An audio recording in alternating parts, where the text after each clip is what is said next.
Hey everyone, I'm so excited to answer some Q&A with you guys today. We have some great questions from the community. So I'm just going to dig in. And if you guys are joining late, just comment below, say hi, let me know if you have any follow-up questions. And I hope you guys are having a great day today. So we'll start with question 1, which is from Emily Fontes, and she asks, how to pitch for guest spots on bigger podcasts. Hi, Chelsea. Hi, Emily. Okay, so Emily, I did talk about this in one of my podcast episodes, but I'll just give you like a super quick recap. In essence, when I have a big show that I want to pitch, I'm going to send them like a super casual email or a voice DM after I have become front of mind for them. What does that mean? It means that I'm all up in their business. I'm liking their stuff. I'm in their Instagram stories, sometimes for months, like showing them that I care and that what they're doing is impacting me. And then I like to send a voice text or a voice DM and say like, hey, what's up? I know you get a million pitches, but I had this idea about what I could teach your market that I haven't seen on your show yet. And here's the deal. Like I have a smaller reach than you, but my reach is really deep. And I promise to promote you across all the platforms. And I just want to serve your audience. I don't even have a pitch I want to make. I just want to be of service because your show has been of so much service to me. So you're coming from this place of really caring. And it also goes direct to that person. If you email, you're going to get blocked. You're going to get pitch blocked by the VA, right? So I like to do that voice DM and then follow up with an email that says a similar thing. And you still get a ton of no's, but it doesn't mean no forever. There's been times where I've heard no, and then I go and I continue to cultivate the relationship. And a year later, it was a yes. So that is my very informal process for getting on bigger podcasts. And it works. You guys, I have been on shows with 15 million downloads, with 7 million downloads, and it all came from, authentically reaching out and sharing what I wanted to do for their audience, not what's in it for me, okay? Not look at me, I'm so fancy. It was from a heartfelt space of why I wanted to serve them. Drop me a 1 if that makes sense. Hi, Tessa. Okay, we're going to move on. Helena Grace Donald asks, I'm trying to figure out how the podcast categories work on iTunes. For example, when I click on categories, I see a list, but I'm not even sure if I fit into any of those categories. And then I hear of people charting #1 in Christian moms, just an example. And I'm wondering how that category is defined. Okay, so Helena, there's no category called Christian moms.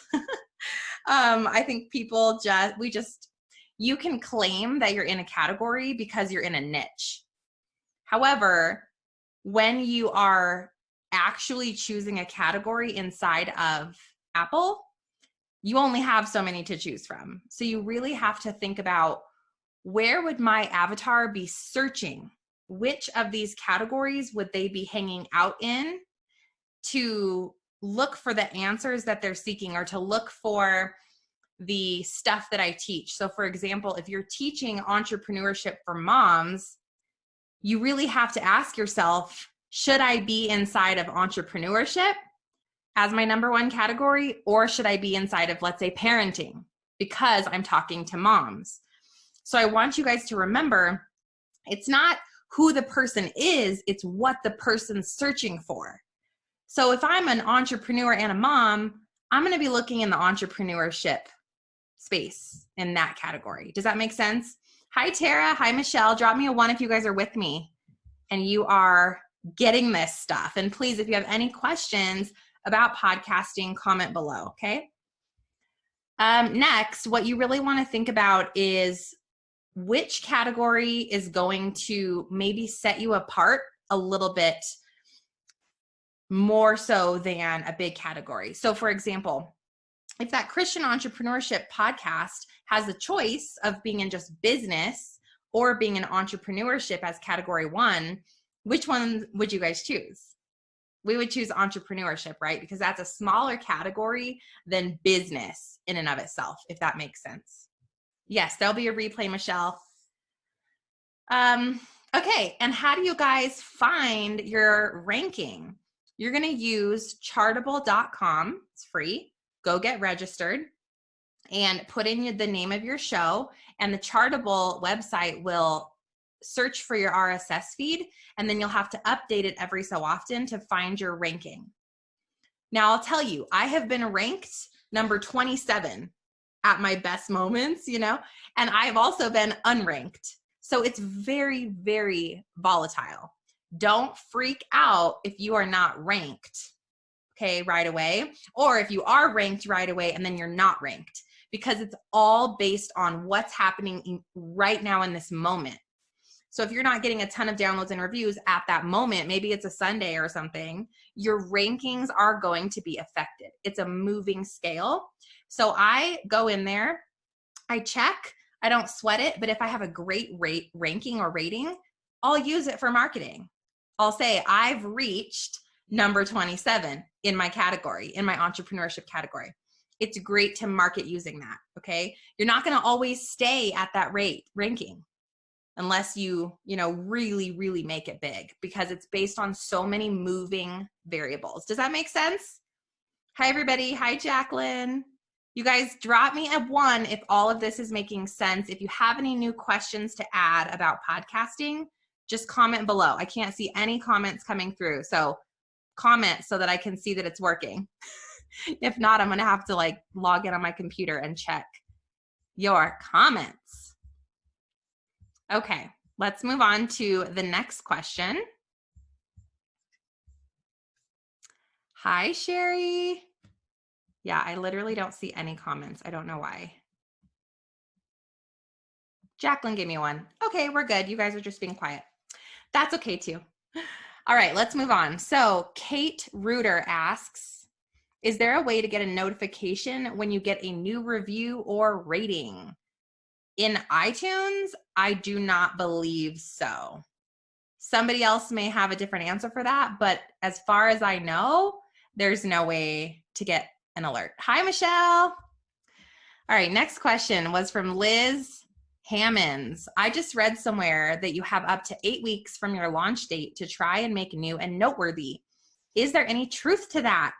Yes, you do have 8-ish weeks to make new and noteworthy. Now, the reason in Podcast Pro I really have you guys try to hit new and noteworthy in your first week is because, one, and here's the weird thing about new and noteworthy, you can do everything right and still not get there. And you can do everything wrong and get there. So we don't know the secret sauce. We don't know, maybe it's political. I don't know. We don't know the secrets to new and noteworthy, but here's what we know. We can try to hit new and noteworthy by getting as many downloads as possible and as many written reviews as possible in 1 week. So I've had clients do it before, where they've actually hit that category following that criteria. And then I've had people literally blow it out of the park, like 100 reviews. Yeah, like Emily. She hit number 4, you guys, in her category.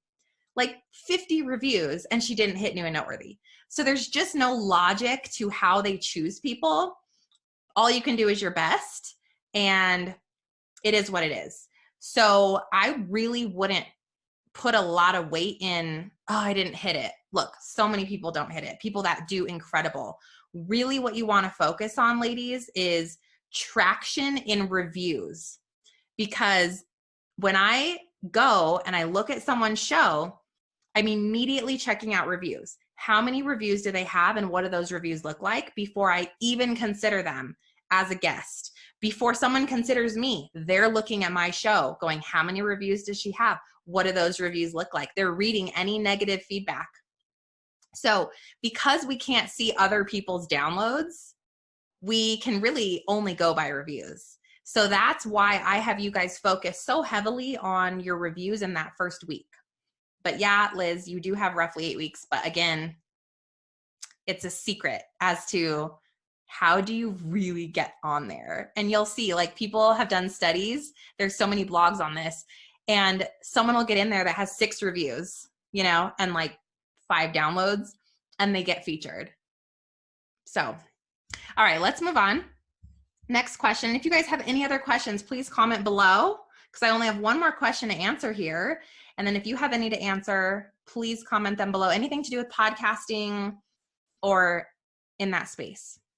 All right, Joelle and Emily are wondering, so far my podcast episodes are all solo. I don't have a desire to do interviews, but it might allow me to bump up to 2 episodes per week. Is this a good idea? And then Joelle seconded that question. Okay, so here's the deal with interviews, you guys. If you don't have the desire and they're not going to light you up, don't do them, because interviews are so much work. They really are. Here's the pros and cons to interviews. So the pros are you have something new that you can add to your audience, because people may or may not get tired of hearing from you. But I don't know, when you guys go listen to your favorite shows, how do you feel about interviews? I actually prefer the solo shows of the people that I love. What do you guys think? Comment below and tell me. Do you prefer to hear your favorite podcasters solo, or do you also like when they do interviews? I love to hear my peeps rock on solo. I skip interviews sometimes, which is interesting. So that could be a pro or a con. They are more work, but if that interviewee actually promotes you, it can be good publicity. So pro and con there as well. It's more scheduling. It's sometimes less editing, because at least for me, when I do an interview, we're very casual and we're back and forth, boom, boom, boom. There's really no editing. So I like that an interview has less to edit. So that could be a pro of an interview. But here's really the question for you, Emily, and for anyone else that's in this boat. Do you enjoy interviews? Do you want to do interviews? If you are not lit up by talking to other people and finding the right people for your show and having them promote and doing contracts and releases and all these things, don't do it. Even if it takes you to 2 a week, Emily. If it lights you up, do it. And here's another thing, you guys, I want to really note this. There's no rules. There are no rules in podcasting. You can have 100% solo show, Emily, and then go, ooh, I found someone super inspiring that will add a ton of value, and throw a guest in there. Even if that's the only guest ever, so what? It's your show. Because I've been like, I'm not doing guests anymore, and I'm going to a coaching model, and then somebody just is so wonderful and I want them to be on the show, and I bring them on. Like, there's no rules, okay? I would, however, think about, Emily, if you are slower right now, how else can you do 2 episodes a week? How else can you bring in new content? Can you do SEO audits live on your show? Can you do an SEO mini session with somebody live on the show? Can you do a mini tip of the week or something different? It doesn't have to be interviews, okay? Let me know if that helps you. All right, Michelle Harkins asks, have you seen a plump in numbers on your podcast since quarantine? I like that word, plump. Prefers, yeah. Okay. Okay, actually, my podcast has gone down. My downloads have gone down since quarantine. My phone might die, so I'm gonna plug it in. Okay, my podcast is down. Right now, it's down about 20% from where it typically would be mid-month. And I believe it's because nobody's driving. And my audience are the commuter listeners, right? It's the mamas. It's all of you guys. So I'm not listening to as many podcasts. Are you guys? It's just the time. It's the timing. And so here's what I'm doing. I am still putting out my best work, because I know when my girl is back in that car and when she is back in that mindset, which is going to be sooner rather than later, she's going to binge listen and she's going to get all caught up. So I'm not letting it affect the content that I do produce. Tessa Hull, random Random question warning. Okay. I'm still working on launching my podcast and I have my first 3 ready to record like you suggested. I also currently have a daily Facebook lockdown diary that is getting great interaction right now. And I put all this into a blog and had over 350 views and a ton of shares. Now people are asking me to make it into a recording thing. How could I have these in my podcast, but make it clear it's outside of the niche, just entertainment stuff? Tessa, again, there's no rules in podcasting. Okay. So as long as it's not like crazy outside your niche and it's that same person that would care, okay, she would care about this entertainment stuff. Why don't you just have like once a month, you can put like random bonus episode or random bonus episode about blank, right? Like you can do whatever you guys want to do. And especially if your audience is asking for something, lean into it and see what happens. You guys, I did a live coaching episode on my show, like, I don't know, 6 months ago, just because my audience asked for it. And then I saw 3 times the downloads, 3 times in one, whatever it was, month. And I was like, okay. So sometimes your audience is asking for something on purpose that's going to help you become more aligned with what they need from you. So I think you absolutely should do it and just roll with it. And you guys, open communication is the win. Just say, all of you are asking for this entertainment stuff. You guys are loving it over in the Facebook group. Come join the Facebook group. You're going to love it. We have a ton of fun over there. But I decided I'm going to air them on the show because you guys are loving it so much. And if you don't want to listen to this, don't worry. You know, you are welcome to skip this episode. So anytime I just communicate with my listeners, I feel like I'm covered. Hi, Aubrey. Hi, everybody. Hi, Helena. If you guys have any questions, please comment them below. Anything to do with podcasting. Okay, Kiana Norville asks, my podcast is about manifesting and style. Should I choose the art and fashion category to stand out instead of using spirituality? Okay, so Kiana, you really want to think about, where's the woman who's really excited about manifesting? She's super stylish. She's, I don't know, I think of like LA or San Diego, and you're super into, you know, dancing at the moon, but also like looking fierce. Yeah, I don't know. I really think that person is probably not looking inside of art. They're looking inside of spirituality. So get inside the brain of your listener, ladies, and ask yourself, what type of person is this? And where is she hanging out? And here's another thing to consider, you guys. Do any of you go by category and search for podcasts? I've never once, except when I'm doing research for who I want to be on their shows, pod pitch, I've never once gone, I'm going to go into religion today and just browse. Maybe you guys do. I don't know. But for me, I type in the terms of what I want to find. So I type in Christian mom or Christian entrepreneur or whatever I'm looking for. So I think my message here is, don't put so much weight in your category. It's not a huge deal. The title of your show is more important. The SEO in your descriptions are more important. The way that your channel art stands out is most important.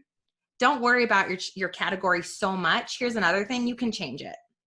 I changed my category like 3 times since I started. So if that helps you. Okay, next question. Tessa Hull, I figured I could do it like the bonus content you suggested and it would help with listens and shares. Yes, exactly. Anything, you guys, that adds value and makes your show more fun is a go. Do bonuses. Get off schedule. If you get inspired and you want to do 3 this week, you go, girl. You go. Anything that makes you different than everybody else that's in your podcast space is great. Here I am, sorry. Anything that you guys do that sets you apart from everyone else that's podcasting, do it. Just make sure it serves your person, that your avatar won't be turned off by it, right? So like Tessa wouldn't go and do, you know, a meal prep episode or something totally random to what her niche is. Sorry about that. I'm back, Michelle. Okay, so next question. Sorry if it kicked you guys off. I'm still here. Helena asks, hey, sorry if you've already answered this, but I'd love to know how to define my categories.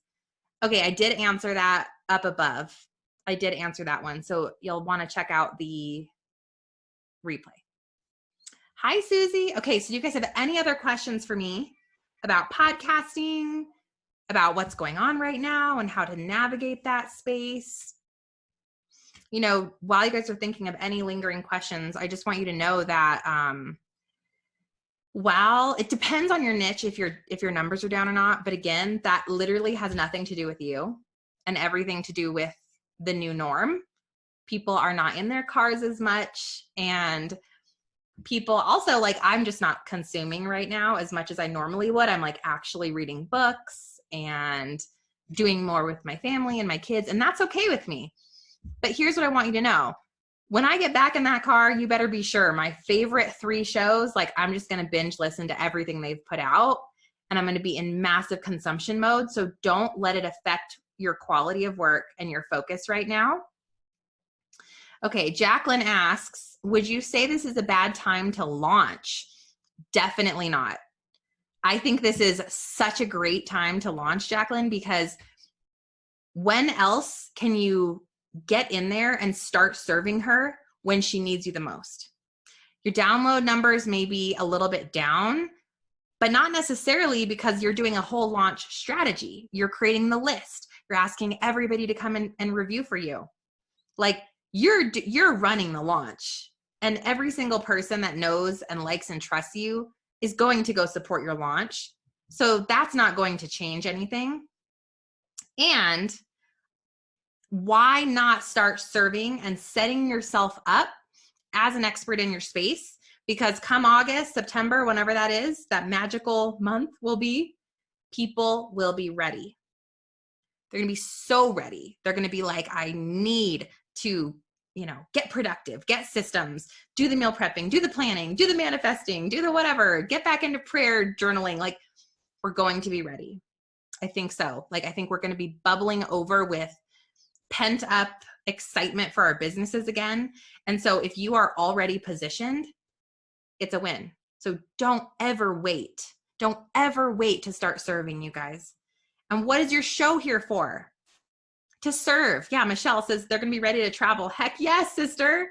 I had to cancel my 35th birthday party to Mexico, you guys.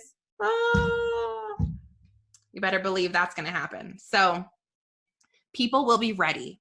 Don't ever wait to start serving and solving. Okay, Kiana asks, so it seems that Pinterest is the only true vehicle to get more listeners to your podcast? Definitely not. Organic hype is my favorite thing ever. So I love it when you guys share about my show, or when I post about my show and somebody shares it. That, I believe, is the number one way to drive people, because someone they trust is recommending a show. So organic shares is probably one of my favorite ways, and that's through usually Instagram stories, Facebook, or word of mouth. So that's great. You can also use really incredible SEO titles and descriptions, and you can do blogging that links your podcasts over to a blog. And that's amazing as well, right? Because the terms that you're using inside of all your stuff is searchable. Pinterest is an incredible way. Pinterest is probably my favorite, next to just organic sharing, but Pinterest is incredible. And you guys, I have a coupon code on my Pinterest masterclass right now. It's Lola. If you guys haven't grabbed that yet, you'll get it for only $77. Like, people are telling me Chelsea Joe has had 4,000% growth. I'm not kidding. One of the gals in my mastermind group, she is up to over 500% growth in Pinterest, all from my 96-minute masterclass. So if you guys want to grab that, it's at pinterestmasterclass.gr8.com and use the code LOLA, LOLA. Okay. All right. Misha, tell me if I'm saying that right. Misha Pigford says, I'm brand new, just joined. I also just launched my first online course last Friday. Now I want to launch a podcast. I was wondering if I should wait. No, you guys do not wait. This is and hello, like you have more time and space. So launch, get it into the world, put great content out there. I didn't even do a launch, you guys. I just started my show and was like, hi, I have a podcast. And look, it's fine. It's amazing. It's my number one way that I run this business. So don't wait. And congratulations on your new course. Hi, Allison. Okay, Misha, got it. All right, guys, let me know if you have any other lingering questions. Otherwise, I just love y'all so much. Pray over each of you that you are finding excitement and joy in this time of stillness, and that you are leaning into the unexpected with excitement and anticipation, because so many surprises and blessings are going to come out of this time. And I keep saying I'm finding the miracles in the mess, and I really am. And I pray that you guys are too, and that you are trusting in this process, that there will be incredible things that come out of this for you, and that you just keep going. Tap into the reserves, right? Tap into like the energy reserves that you have, and focus on what lights you up, and do more of that in this time. So I just want to give you guys that little note of encouragement. Chelsea has one last question. Do you have any advice on switching your niche on your podcast? I want to add in business and marketing. Yeah, Chelsea, if you're going to switch or broaden your niche, just communicate it. And then think about if you need a total rebrand or not. So I just did an entire rebranding with the Unshaken podcast with Megan Stratton. And they went from a duo show that talked about like Christian lifestyle to a completely new brand of sales and conversion as a solo show with Megan. So she actually needed an entire rebrand, right? Because it's a completely different topic. And so she kept the show, rebranded it, and openly communicated that. And then she actually did a complete relaunch. So you need to ask yourself, is this the same woman listening and it's just a bit more broad? Cool, just communicate. Or is this a different woman with a different pain point? I would recommend rebranding and relaunching, if that makes sense. All right, guys, I will see you later. I hope that this Q&A was helpful. If there's any other questions I did not get to, just comment below and I would be happy to answer them for you guys. See you later. See you soon.